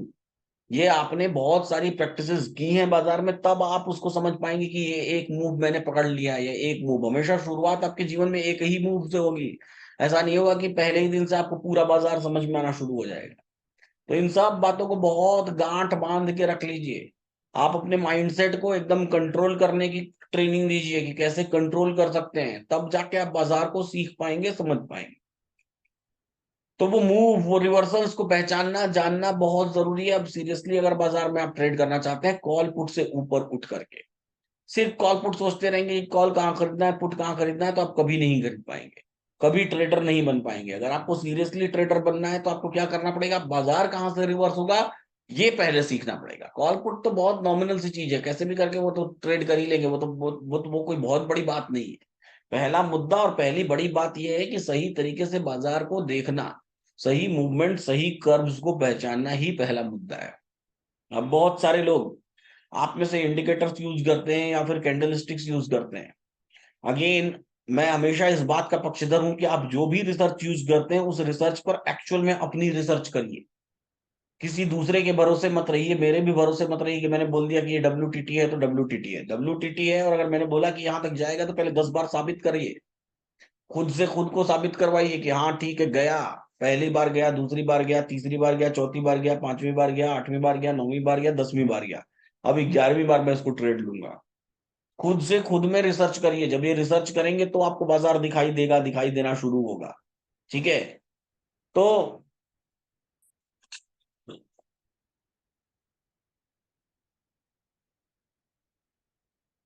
तो आपको ये करना ही पड़ेगा। ठीक है। फर्स्ट 5 वीक्स तक जो लोग एकदम नए हैं, जो जो एकदम ही नए हैं, वो पहले 5 हफ्ते तक एकदम जीरो से हम लोग चल रहे हैं। इस बार को, इस वीक को जीरो वीक मान लीजिए। पहले 5 हफ्तों तक सिर्फ पेपर ट्रेडिंग करेंगे। पहले पेपर ट्रेडिंग के लिए आप नियो स्टॉक्स या फिर नियोटा ऐप डाउनलोड कर सकते हैं। वो आपके काम आएगी पेपर ट्रेडिंग में, वो आपको पेपर ट्रेडिंग करवा के देगी। तो 5 वीक्स तक सिर्फ पेपर ट्रेडिंग करेंगे और कुछ नहीं करेंगे। 5 हफ्ते से जितना ज्यादा आप स्ट्रेच कर सकते हैं वो आपके ऊपर डिपेंड करता है, लेकिन कभी भी 3 महीने से ज्यादा पेपर ट्रेडिंग मत करिएगा, नहीं तो आप डरपोक बन जाएंगे। मिनिमम 5 हफ्ता, अधिकतम 3 महीना। 3 महीने के बाद पेपर ट्रेडिंग नहीं करना है आपको, रियल ट्रेड पर आना ही पड़ेगा। कैश, फ्यूचर, ऑप्शन, तीनों ही सेगमेंट को ट्रेड करने में कोई बुराई नहीं है। और और तीनों ही सेगमेंट में हमको अपने मौके ढूंढते रहने चाहिए। आजकल का बाजार ऐसा हो गया है कि आजकल के बाजार में एक्सपायरीज बहुत मायने रखने लगी हैं। ट्यूसडे के दिन फिन निफ्टी की एक्सपायरी होती है तो वेंसडे के दिन बैंक निफ्टी की, वहीं थर्सडे को निफ्टी की एक्सपायरी होती है। फिर निफ्टी भी एक्सपायरीज पर अच्छा ट्रेड करने लगी है, बैंक निफ्टी भी एक्सपायरीज पर अच्छा ट्रेड करने लगी है, और निफ्टी भी अपने एक्सपायरीज पर अच्छा ट्रेड करने लगी है। तो अगर हम ट्यूसडे को निफ्टी अवॉइड करके फिर निफ्टी में चले जा रहे हैं तो कोई बहुत बुरी बात नहीं है। वेंसडे को अगर हम निफ्टी अवॉइड करके बैंक निफ्टी में चले जा रहे हैं तो कोई बहुत बुरी बात नहीं है। हम सब जगह पर ट्रेड्स कर सकते हैं। अब सवाल ये उठता है कि हमको पहचानना क्या है। समझिएगा, एक ब्लैंक मार्केट ले लेता हूं मैं, अशोक लेलैंड ले लिया। ठीक है। अब अशोक लेलैंड ये यहां से यहां दिखाई दे रहा है, इतनी सारी चीजें अशोक लेलैंड में, मुझे एक चार्ट दिखाई दे रहा है। तो ये चार्ट अभी तो बना हुआ दिखाई दे रहा है, लेकिन जब नहीं बना था तो मुझे ये पता होना चाहिए, ये पता होना चाहिए, ये पता होना चाहिए, ये पता होना चाहिए, ये पता होना चाहिए, ये पता होना चाहिए, ये सारे कर्व्स मुझे पता होना चाहिए कि जहां जहां से बाजार मुड़ रहा है। अगर हमने इसमें से एक भी पता कर लिया कि ये यहां से यहां तक मूव इतनी दूर आएगा ही आएगा, दैट इज एनफ फॉर अस। कौन सा, कोई सा भी है कि ये इतना ही पता कर लिया, नहीं जरूरत है मुझे ये पूरा पता करने की। कोई जरूरत नहीं है, बस इतना भी पता कर लिया, that is enough for us to trade either in Nifty और इन स्टॉक्स और इन एनी इंडेक्स। निफ्टी में, किसी भी स्टॉक्स में, या फिर किसी भी इंडेक्स में सिर्फ एक move is enough, one move is enough. अगर एक मूव हमको पता चल जाता है, that is really really really fantastic, fantastic. शुरुआत के दिनों में आपको एक दिन में एक ही ट्रेड करना चाहिए, उससे ज्यादा नहीं। प्रॉफिट हो या लॉस हो, उससे कोई फर्क नहीं पड़ना चाहिए, कोई फर्क नहीं पड़ना चाहिए।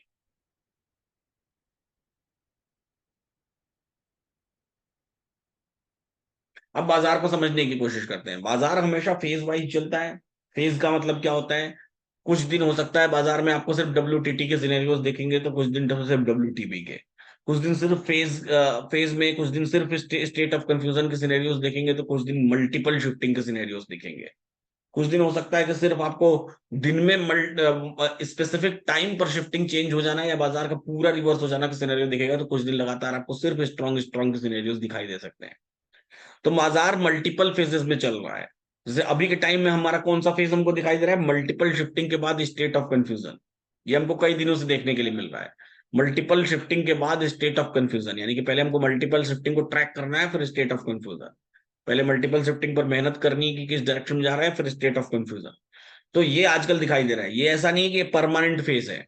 कभी किसी फेज में आपको नुकसान होना शुरू हो तो निश्चिंत हो जाइए, कोई बहुत बड़ी बात नहीं है। नया फेज आएगा, आपको प्रॉफिट होना शुरू हो जाएगा। हमारा माइंडसेट कभी कभी खराब हो जाता है किसी किसी फेज में। तो मार्केट के फेज को चेंज होने का हमेशा इंतजार करना पड़ेगा हमको, इस बात को याद रखिएगा। तो बाजार फेजेस में चलता है, उस फेज में वैसा ही बाजार, सिमिलर बाजार आपको कई बार दिखाई देगा, और उसके अकॉर्डिंग ही आपको ट्रेड करने की कोशिश करनी है। तो सिमिलर बाजार दिखाई देता है हमको कई बार, कई कई बार दिखता है।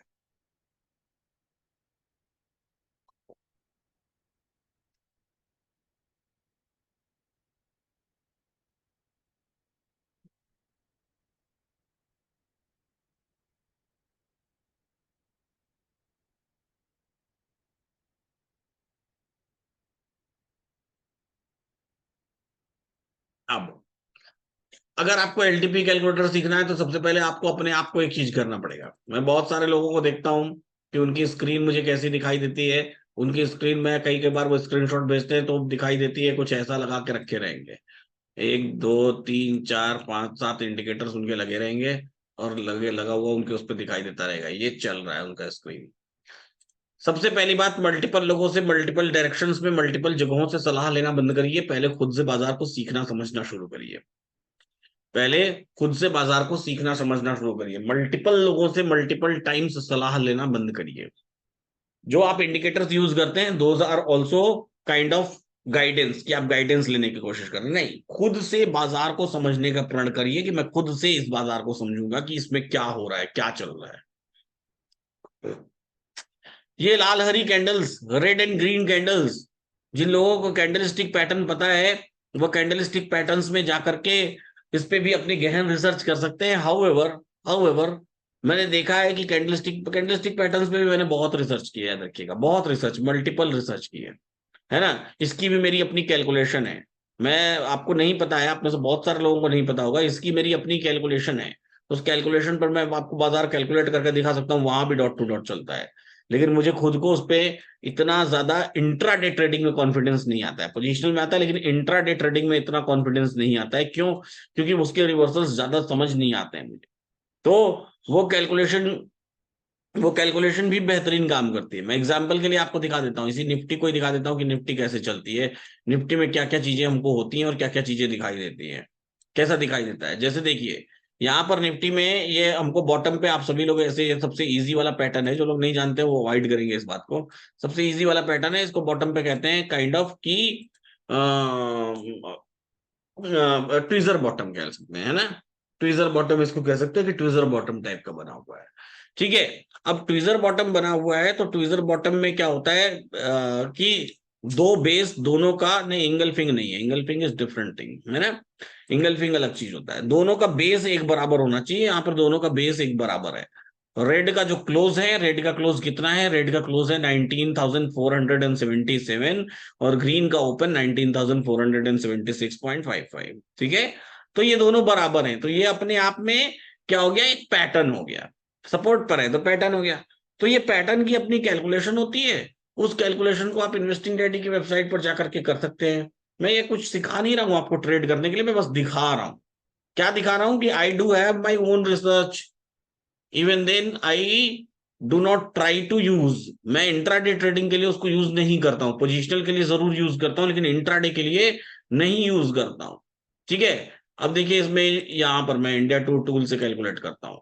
इसमें मेरे को बुलिश चीज दिखाई दे रही है कि ये बुलिश है, मल्टीपल कैंडलस्टिक पैटर्न है। मैं इन दोनों का हाई लो पकड़ के यहां पर डाल दूंगा। इसका हाई कितना है? 19,890, 19,400, सॉरी 19,490, 467। देखिए 19,490, 467 मैंने डाल के कैलकुलेट कर दिया। मेरे पास आ गया मेरा ट्रेड। क्या ट्रेड आया? मेरा ट्रेड आया कि मेरे पास एंट्री पॉइंट है 478 की। क्या ट्रेड आया? मेरे पास एंट्री पॉइंट है 478 की। दूसरा चीज क्या आया? ये मेरी एंट्री हो गई। दूसरी चीज क्या आई? मेरा टारगेट, पहला टारगेट 501 का इसमें आ रहा है, और दूसरा टारगेट आ रहा है 524 का। तो 478 की एंट्री आ रही है, और 501 और 524 का टारगेट आ रहा है। ये बाजार है। तो ये देखिए, अब देखिए इस पर्टिकुलर कैंडल का हाई देखिए कितना है। इस पर्टिकुलर कैंडल का हाई देखेंगे तो यहां पर आपको दिख जाएगा, इस कैंडल का हाई, जो मतलब इस पैटर्न के बनने के बाद जो हाई लगाया है वो हाई देखिए। यहां पर वैल्यू पड़िएगा, ये देखिए कितने का हाई लगाया है? 501.15, 501.15। This was our first target. ये हमारा पहला टारगेट था जिसको एग्जैक्टली इसने हिट किया और हिट करके वापस आ गया। So this is the calculation of candle stick pattern. हो सकता है कि आप लाखों वीडियो यूट्यूब पर देखे होंगे, लेकिन आपने कभी कैलकुलेशन की वीडियो नहीं देखी होगी। इसको भी कैलकुलेट किया जा सकता है ना? एंड इवन आई से it is dot to dot calculation, absolutely dot to dot calculation, है ना? करता है, बट सपोर्ट एंड रेजिस्टेंस हमको समझ नहीं आता है कि कब ब्रेक करेगा और कब नहीं करेगा। ठीक है। तो रिसर्च मैंने वहां भी की है, ऐसा नहीं है कि रिसर्च नहीं किया है, बहुत रिसर्च किया है। इवन ईच एंड एवरीथिंग, हर चीज के पीछे मैं लॉजिकल कैलकुलेशंस के पीछे हमेशा पड़ा रहा, और लॉजिकल कैलकुलेशंस ही ढूंढा मैंने। ऐसा नहीं है कि मैं ऐसे ही कहीं पर भी। तो इसलिए मैं आपको कहता हूं, क्या कहता हूं, कि मल्टीपल जगह पर हाथ पांव मत मारिए, है ना? मल्टीपल जगह पर हाथ पांव मत मारिए। हाथ पांव एक जगह पर एक चीज में अपने आप को एक्सपर्टाइज बनाइए। एक जगह पर एक चीज में अपने आप को एक्सपर्टाइज बनाइए। हमको पैसा कमाने से मतलब है, हमको कैलकुलेशंस को समझने से मतलब है, हमको बाजार के रिवर्सल्स को समझने से मतलब है। जरूरी नहीं कि हम निफ्टी में कर रहे हैं, कि बैंक निफ्टी में कर रहे हैं, कि एमसीएक्स में कर रहे हैं, कि क्रूड में कर रहे हैं, कि गोल्ड में कर रहे हैं, कि फॉरेन करेंसीज में कर रहे हैं, कि क्रिप्टो में कर रहे हैं। मेरे को इस बात से कोई फर्क नहीं पड़ता है। ठीक है। कोई फर्क नहीं पड़ता है हम कहाँ ट्रेड कर रहे हैं। बस हम जिस चीज में एक्सपर्ट बनने की कोशिश कर रहे हैं, हमको उसमें एक्सपर्ट बनना पड़ेगा, उसमें एक्सपर्ट जैसा अपने आप को बनाना पड़ेगा। यानी कि उसको हमको उतना ही डीपली गहन समझने की कोशिश करनी पड़ेगी। हल्का हल्का देख के कि हाँ चलो ठीक है, थोड़ा सा देख लिया, समझ लिया, टाइम पास के लिए मार्केट कर रहे हैं, टाइम पास के लिए देख रहे हैं, तो फिर टाइम पास वाले ट्रेडर आप बनेंगे। जितने सीरियस होंगे उतने सीरियस ट्रेडर बनेंगे। और टाइम पास वाले ट्रेडर होते हैं, सीरियस ट्रेडर होते हैं। क्रिकेट तो हर कोई खेलता है, क्रिकेटर हर कोई नहीं बन जाता, है ना? व्यापार हर कोई करता है, अंबानी हर कोई नहीं बन जाता। ठीक है। तो हर एक चीज, हर एक मामले में आईएएस की प्रिपरेशन हर कोई करता है, नीट की प्रिपरेशन हर कोई करता है, बहुत सारे लोग करते हैं। लेकिन हर व्यक्ति वैसा नहीं बन जाता ना। डॉक्टर तो इंडिया में बहुत सारे हैं, हर एक डिपार्टमेंट में हर एक चीज के बहुत सारे डॉक्टर हैं। कुछ फेमस हो जाते हैं, कुछ फेमस नहीं होते हैं। क्यों? सबको फेमस हो जाना चाहिए ना? नहीं। क्यों? बहुत सारे डॉक्टर ऐसे हैं जो मेडिकल कॉलेज में पढ़ा रहे हैं। तो मेडिकल कॉलेज में पढ़ा रहे हैं तो हो सकता है कि सिर्फ पढ़ा ही रहे हैं, इलाज नहीं कर रहे हैं। तो क्यों? उनसे जाके पूछिए ना कि आप इलाज क्यों नहीं कर रहे हैं, आप क्यों पढ़ा रहे हैं? तो बहुत सारी चीजें हैं। तो यहाँ वहां जहां तहां दिमाग लगाने के बजाय कहाँ दिमाग लगाइए? जो चीज सीखने वाली बात है, उस सीखने वाली बात पर दिमाग लगाइए। ठीक है। कि हमको सीखना क्या है बेसिकली, और हमको खुद की रिसर्च उस पर कैसे करनी है। बहुत सारी रिसर्च करने के बाद आप ट्रेडर बन सकते हैं। ठीक है। आप ट्रेडर बन सकते हैं, लेकिन एक ट्रेडर ये जरूरी नहीं कि रोज रोज ट्रेड में एंटर करे तो प्रॉफिट ही करके आए। कई बार उसको लॉसेस का सामना करना पड़ता है, और वो लॉसेस हमारे पार्ट ऑफ द गेम है। ये कोई बहुत बड़ी बात नहीं है, ये फेजेस आते रहेंगे। पहले तो इस बात से कॉन्फिडेंट हो जाइए कि हाँ ठीक है, अभी फेज है लॉस वाला, चलो ठीक है, फिर मल्टीपल प्रॉफिट्स वाला फेज आ जाएगा। तो बस हमको क्या करना है, अपने डिसिप्लिन से बाहर नहीं हटना। तो इन मल्टीपल रिसर्च से उठ करके मैं कहां पर आया, कैंडलस्टिक की बहुत सारी रिसर्च करने के बाद, और मैं कहां पर आया, ऑप्शन चेन की रिसर्च करने के लिए, जहां पर मैं ऑप्शन चेन को समझने की कोशिश करने शुरू किया। ऑप्शन चेन को समझना अपने आप में एक बीहड़ टास्क है, बीहड़ शब्द का इस्तेमाल कर रहा हूँ, बीहड़ टास्क है। क्यों? क्योंकि ये डेटा का जंगल है। यहाँ बहुत सारे डेटा हमको दिखाई देते हैं, और बहुत सारे ऐसे डेटा होते हैं जो हमको दिखाई भी नहीं देते हैं, जो पीछे से बैकएंड पर काम कर रहे होते हैं, और उनकी वजह से मार्केट में मल्टीपल चीजें होती है। वो मल्टीपल चीजें क्या है, मार्केट में मल्टीपल मूवमेंट्स होते हैं। ऑप्शन की ट्रेडिंग पॉसिबल क्यों बनी है, ऑप्शन क्यों पॉसिबिलिटी है? अगर ये सिर्फ स्पॉट मार्केट होता तो हम उसका ऑप्शन ट्रेड नहीं कर पाते। ऑप्शन के लिए हमको फ्यूचर की प्राइस चाहिए होती है, तभी हम ऑप्शन की ट्रेडिंग कर सकते हैं, अदरवाइज नहीं कर सकते। यानी कि स्पॉट मार्केट और फ्यूचर मार्केट के बीच में डिफरेंसेस के कारण, ये देखिए स्पॉट का प्राइस कितना दिखाई दे रहा है आपको, यहाँ पर देखिए स्पॉट का प्राइस दिखाई दे रहा है 19,443, और फ्यूचर का प्राइस दिखाई दे रहा है 19,490। तो आप 490 को 443 को 490 में से घटा देंगे तो आपकी वैल्यू आएगी कितना, 47 रुपीज। तो ये जो 47 रुपीज का डिफरेंस है स्पॉट और फ्यूचर के प्राइस में, इसी डिफरेंस के कारण ही ये ऑप्शन की पोजीशंस क्रिएट हो रही हैं। इसी डिफरेंस के कारण ही ये ऑप्शन के प्रीमियम्स बन रहे हैं, बढ़ रहे हैं और घट रहे हैं।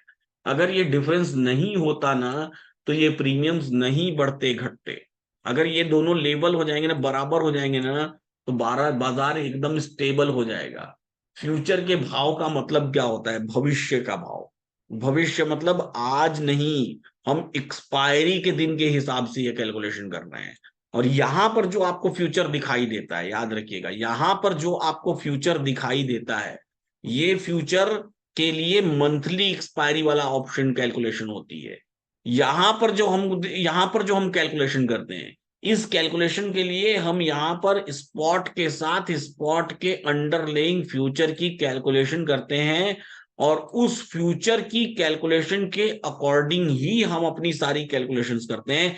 यानी कि इस एक्सपायरी पर फ्यूचर कितना होना चाहिए। ये जो हमको फ्यूचर दिखाई दे रहा है वो लास्ट एक्सपायरी का फ्यूचर दिखाई दे रहा है। हमको तो चाहिए इस एक्सपायरी पर मेरा वर्चुअल फ्यूचर कितना होना चाहिए। उसका कोई इंडेक्स या उसका कोई चार्ट आपको नहीं मिल सकता।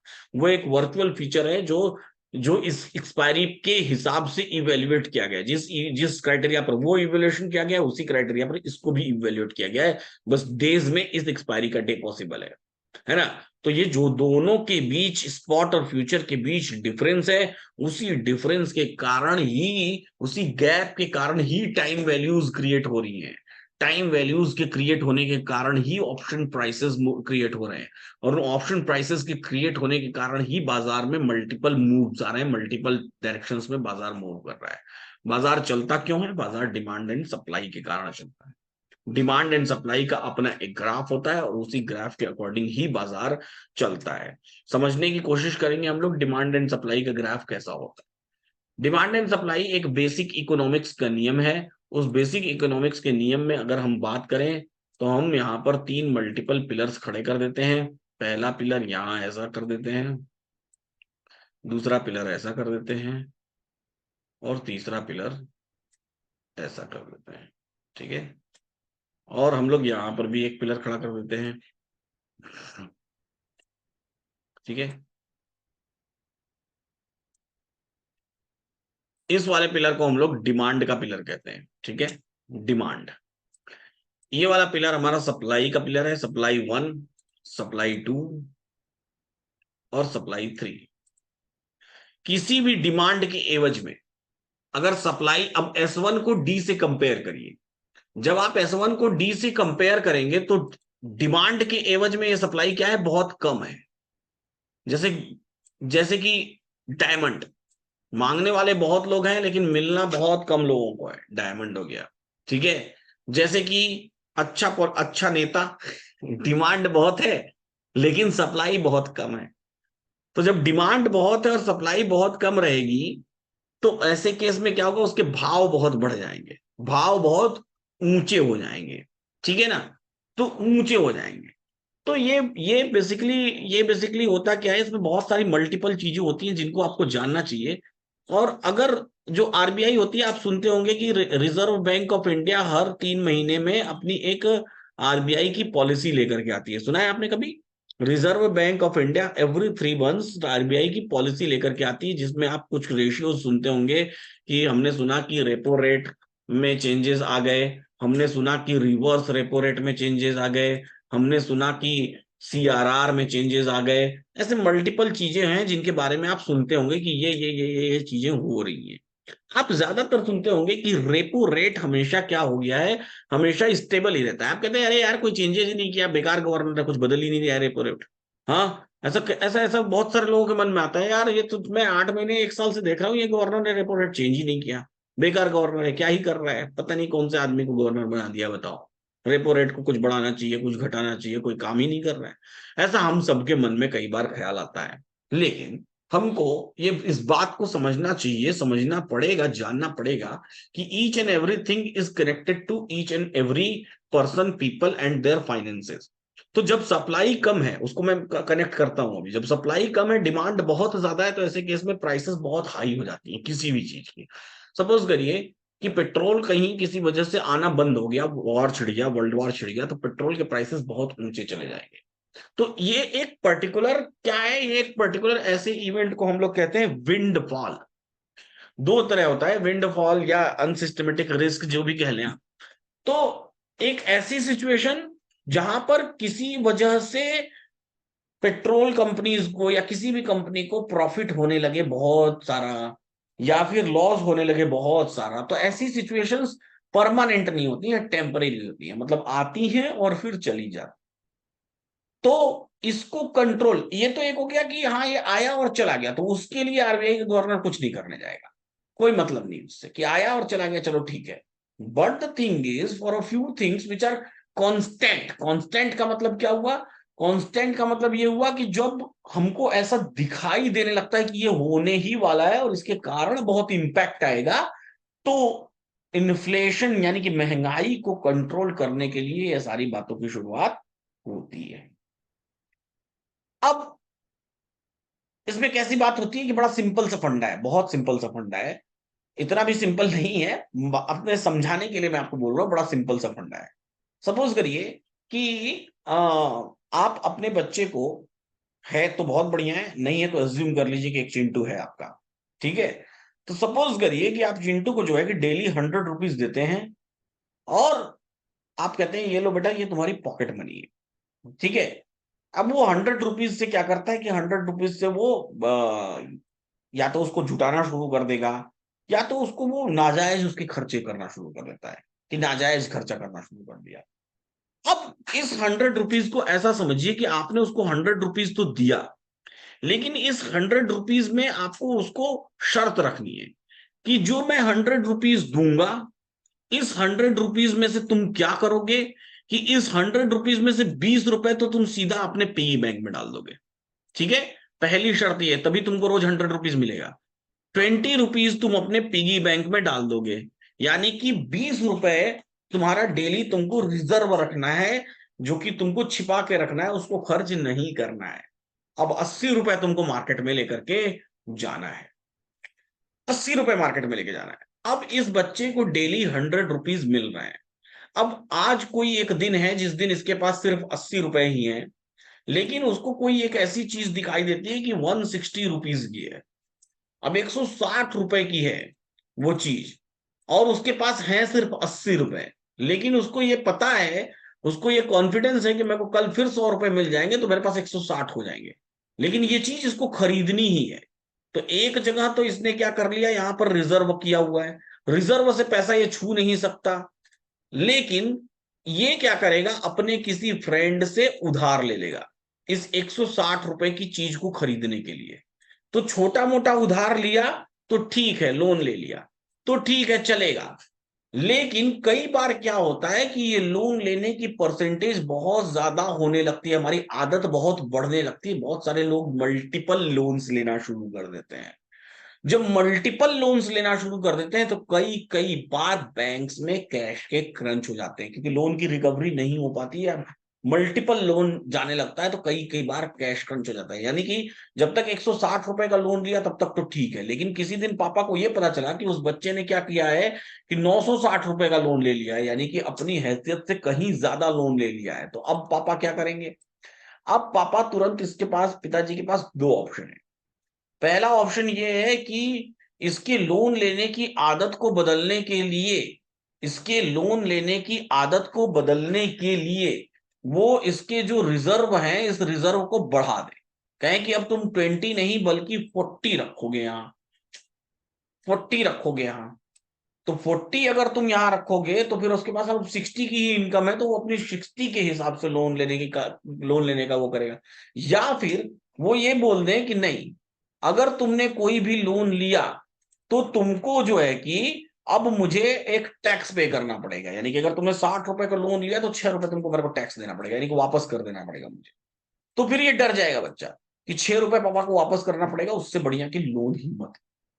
तो यही चीज आपकी repo rate, reverse repo rate और रिजर्व, कैश रिजर्व रेशियो को दर्शाती है, जिसको आप repo rate, reverse repo rate या फिर सीआरआर कहते हैं।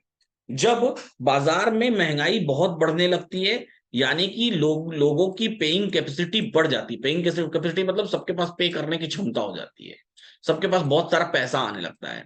ऐसे केसेस में जनरली तब जाके शक्तिकांता दास साहब कहेंगे कि अच्छा ठीक है, सबको बहुत पे करने की क्षमता आ गई है, तो एक काम करो, लोन का रेट महंगा कर दो ताकि कोई लोन ना लेने पाए।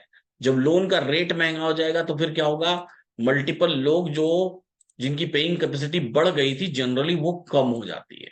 तो ये सीधा सीधा रेपो रेट के इंक्रीज होने का मतलब है कि उन्होंने एकदम सीधा और डायरेक्ट संदेश जनता को दिया कि भैया ज्यादा उठापे मत पालो, थोड़ा कंट्रोल में हो जाओ। लेकिन कई बार ऐसा होता है कि अभी इतना ज्यादा भी लोन की वो नहीं बढ़ी हुई, डिमांड नहीं बढ़ी हुई, लेकिन फिर भी उनको लग रहा है कि फ्यूचर में बढ़ सकता है। और उनको जनता को डायरेक्टली नहीं बल्कि इनडायरेक्टली इसको कंट्रोल करना है, डायरेक्ट संदेश नहीं देना है, ताकि जनता में अफरा तफरी नहीं मचने पाए। तो ताकि जनता में अफरा तफरी नहीं मचने पाए, उनको इनडायरेक्टली ये संदेश देना है। तो इनडायरेक्टली ये काम करने के लिए वो क्या करेंगे, कैश रिजर्व रेशियो बढ़ा देंगे बैंक का। तो बैंक का जब कैश रिजर्व रेशियो बढ़ाएंगे तो क्या होगा, बैंक फिर क्या करेगी, बैंक फिर लोन ही नहीं दे पाएगी। क्यों? क्योंकि कैश ज्यादा उसको अपने पास रखना पड़ेगा। तो जब लोन नहीं दे पाएगी तो ऐसे केस में क्या होगा, ऐसे केस में ऑटोमेटिकली बाजार में जब लोन कम बटेगा तो लोग क्या हो जाएंगे, लोग पैसा भी कम खर्च करेंगे, तो महंगाई ऑटोमेटिकली कंट्रोल हो जाएगी। तो इन सब तरीकों से जब सप्लाई बहुत ज्यादा थी, डिमांड, सप्लाई बहुत कम थी, डिमांड बहुत ज्यादा था, तो इस वजह से प्राइसेस बहुत हाइक पर चली गई थी। लेकिन किसी वजह से अगर सप्लाई और डिमांड दोनों आपस में लगभग बराबर हो जाएं तो उस चीज की प्राइसेस क्या हो जाती हैं, स्टेबल हो जाती हैं, यानी कि रुक जाती हैं। और किसी वजह से किसी चीज की सप्लाई बहुत ज्यादा हो जाए और डिमांड बहुत कम हो जाए, ना के बराबर हो जाए, तो उस चीज का भाव क्या हो जाता है, बेहद कम, नॉमिनल हो जाता है, उसके भाव गिरने शुरू हो जाते हैं। तो ये डिमांड और सप्लाई का आपसी समझ है। और इसी डिमांड एंड सप्लाई के कारण ही बाजार में रिवर्सल्स भी आते हैं। मार्केट ऊपर गया, लोग डिमांड कर रहे थे, लोग कॉल खरीद रहे थे, खरीद रहे थे। ऑल ऑफ सडन यहाँ टॉप पर जाने के बाद लोगों ने कहा कि नहीं, डिमांड डिमांड और सप्लाई का रेशियो गड़बड़ हो गया। गड़बड़ होने का मतलब ये तो पहले से ही गड़बड़ होता चला आ रहा था। तो ऑल ऑफ सडन जब टॉप पे पहुंचा तो पहले डिमांड डिमांड ज्यादा थी, सप्लाई कम था, तो इसलिए बाजार का भाव बढ़े जा रहा था, बढ़े जा रहा था, बढ़े जा रहा था, बढ़े जा रहा था, बढ़े जा रहा था। उस पर्टिकुलर पॉइंट पर आने के बाद डिमांड कम हो गई, सप्लाई ज्यादा हो गई, लोग कॉल बेचने वाले बहुत ज्यादा लोग हो गए।